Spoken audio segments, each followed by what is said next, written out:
Saiki Menteri Besar kita sapa? Tan Sri Khalid Ibrahim.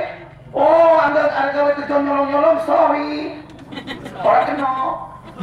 Nah, tapi dia jamah toyo. Lah tenan toyol. Kalau mau maling kok orang api juga kan. Tapi kontrak tidak diagekan secara tanda terbuka. Bagi sana saudara, kroni, UAM, Bayu, katanya ada kapan ngai? Kayak siapa kayak Mubarak lah. Siapa lagi Mubarak? Hosni Mubarak, Presiden, Perdana Menteri Egypt lah, masih 30 tahun macam itulah caranya di Selangor. Tapi sekarang bawa Pakatan Rakyat di bawah Menteri Besarnya Tan Sri Khalid Ibrahim. Dia seorang tokoh korporat yang bukan keparat. Beliau adalah bekas pengurusi PNB. Beliau pernah memegang jawatan sebagai CEO Gatri, kumpulan Gatri. Nah, beliau jaga estate di Indonesia. Keluasannya lebih besar daripada Selangor. Orang yang macam ini sekarang mengkabir negeri Selangor. Tapi kita diserang penuhnya DAP dah berkumpul dapat. Saya nak bagi tahu, dulu zaman Pakistan dan Cina itu yang Melayu yang Islamnya, Menteri Besarnya, sekolah agama rakyat di negeri Selangor tak dibantu. Tak dibantu sekolah agama rakyat yang melahirkan insan-insan, modal insan, tenaga kerja, anak kita yang baik berdisiplin, faham Islam dan sebagainya. Sekolah macam itu enggak dibilang kuat orang tadi. Mahathir ngomong aduh tok sekolah lagi. Agak bawa akan anban ngomong. Itu Mahathir. Adakah saya fitnah tuan-tuan dan puan? Saya fitnah? Enggak mau fitnah saya. Pasal apa? Dalam Islam, kalau fitnah itu lebih berbahaya daripada berbunuh. Saya tidak mau fitnah. Apa yang saya pertegaskan di sini fakta. Mahathir nak tutup sekolah agama raya. Heltoyo tak nak bantu sebab uang yang sewaktu dengannya. Uang sami mau podo baik. Tapi apabila Pakatan Rakyat naik, kita bagi allowance dan kita bagi bantuan kepada sekolah agama raya. Sekolah agama raya kita bagi bantuan 6 juta 1 tahun. Tak pernah dalam sejarah pemerintahan UMNO sejak 50 tahun. Tetapi kita bagi 6 juta. Sekolah Cina kita bagi 4 juta. Pesantren 2 juta. Sekolah Tamil 4 juta. Semua kita dapat. Itu namanya keadilan untuk semua. Dalam Islam menegaskan pentingnya keadilan. Jangan kita menganiaya mana-mana pihak. Betul. Dan mana-mana sekolah yang betul-betul melahirkan insan yang berkualiti, kita bantulah. Dan saya sendiri sebagai Cina DAP, saya dalam sidang Dewan Negeri, saya pasti tahu yang amat berhormat Tan Sri.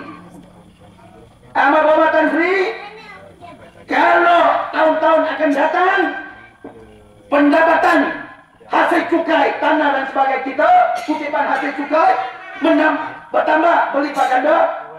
Saya minta tolong tingkatkan, naik lagi peruntukan terhadap kepada sekolah agama raya. Boleh sampai 10 juta pun tak ada masalah. Ini dia bicara. Dalam handset ada. Saya tak ada masalah, dia tak ada masalah.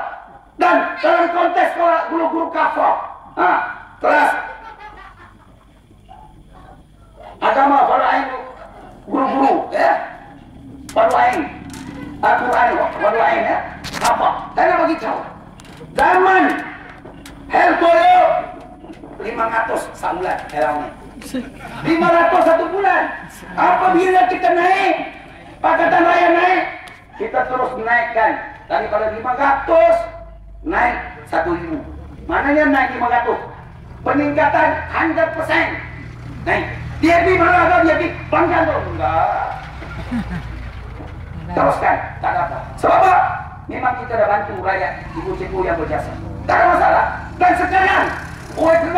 barisan naik sini, barang naik, harga naik, minyak naik, semua naik, barang naik. Kos sara hidup semakin hari semakin tinggi, khususnya di kawasan bandar di Selangor ini. Maka kita tahu kehidupan cikgu-cikgu, guru-guru dan sebagainya, guru-guru kafok begitu tertekan. Maka tadi kali 2 minggu yang lepas, sekali lagi dalam Musyawarah Expo, sebulan suara meluluskan kenaikan 300 ringgit lagi untuk semua 3.935 orang guru-guru kafah di negeri Selangor. 1.300 sekarang, tuan-tuan dan puan-puan. Dia dirangkan, no, saya setuju, tak ada masalah. Ini enti Melayu ke? Sekarang guru-guru kafah elalnya paling tinggi di Malaysia siapa? Selangor. Yang dikatakan di epikontrol. Ini apa yang mencari ini?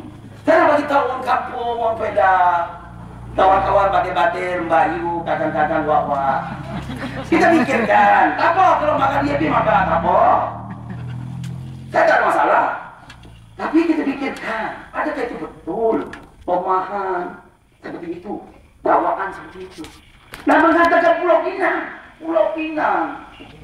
Sekarang Pulau Pinang Cina kontrol. Cina kuasai Pulau Pinang. Lim Guan Eng, setiausaha agung DAP, Lim Guan Eng kuasai Pulau Pinang, ketua menteri, pengayuh dah tak ada, Melayu tak habis. Sekarang kerajaan Cina, pas mana? Pas kawan kita juga, PKR, tapi kerajaan Cina. Dan saya nak beritahu, zaman Barisan Nasional sebelum Pilihan Raya yang lepas, sebelum DAP naik, Pakatan Rakyat naik, kerajaan Pulau Pinang, ketua menteri dia, Kosukun bin Abdullah. Kosukun bin Abdullah. Bin Muhammad Abdullah ada atau tidak? Itu bukan Cina ke? Itu Cina koplok ke apa? Ini orang kata itu Cina koplok ke Cina orang cewek ni? Cina kopek.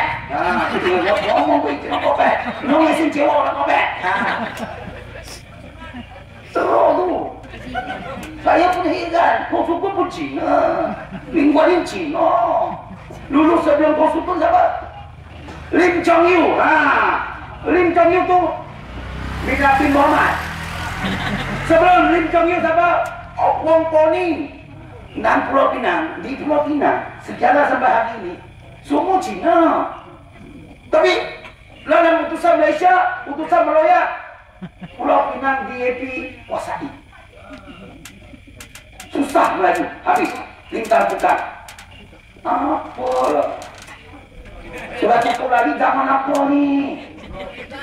Zaman edan. Kompel lah bila berawan. Itu lain tu.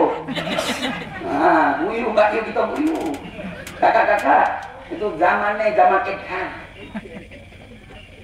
Dan saya nak beritahu, Lim Guan Eng sebagai ketua menteri Pulau Pinang peruntukan untuk hal ehwal Islam zaman Kosukun bin Abdullah 12 juta satu tahun. Itu UMNO sanjung. Wow, hebat dulu, kini dan selamanya. Itu dulu. Tapi apabila kita bersama PAS kita naik, memandangkan keperluan itu ada untuk hal ehwal Islam, Ling tambah sampai sekarang dah berapa? 24 juta hal ehwal Islam. Siapa lebih masalah Islam? Siapa? DAP ke Kosukun? Tapi di mana? Dihantar siang malam siapa? Ling Guan Eng.